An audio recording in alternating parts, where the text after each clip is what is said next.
Il était une fois, dans une grande forêt africaine, un lion puissant nommé Karabo. Karabo était le roi de la forêt, redouté par tous les animaux.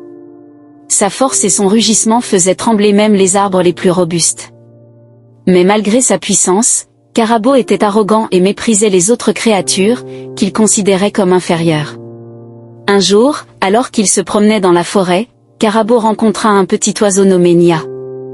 Nia était connue pour sa sagesse et son esprit vif, et elle aidait souvent les animaux de la forêt avec ses conseils avisés. Karabo, voyant l'oiseau, rugit de rire et dit « Que peut bien faire un si petit oiseau dans ma grande forêt ?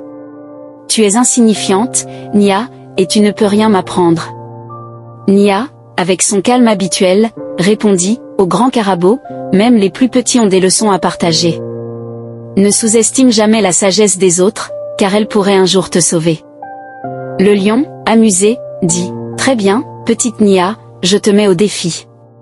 Si tu peux me prouver ta valeur, je te respecterai. Sinon, tu devras quitter cette forêt pour toujours. » Nia accepta le défi et proposa un jeu de questions-réponses. Karabo, sûr de lui, accepta immédiatement. Nia commença par une question simple, « Quelle est la créature la plus rapide de la forêt ?» Le lion répondit fièrement, « C'est moi, bien sûr. Je peux courir plus vite que n'importe quel animal ici. » Nia, souriante, dit, « C'est vrai que tu es rapide, mais il y a un oiseau qui vole plus vite que tu ne peux courir. La vitesse dépend de la perspective. » Karabo, un peu irrité, continua le jeu. Nia lui posa ensuite une question plus difficile, « Quelle est la chose la plus précieuse dans la forêt ?» Le lion répondit, « C'est mon territoire. La terre sur laquelle je règne est la plus précieuse. » Nia secoua la tête et répondit, « La chose la plus précieuse est l'eau.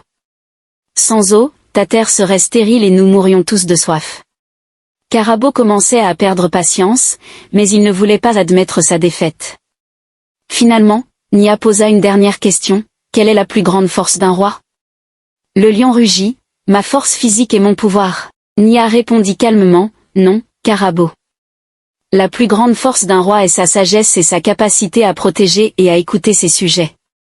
Un roi sans sagesse est comme un arbre sans racines. » Karabo se sentit humilié, mais il ne pouvait nier la vérité dans les paroles de Nia.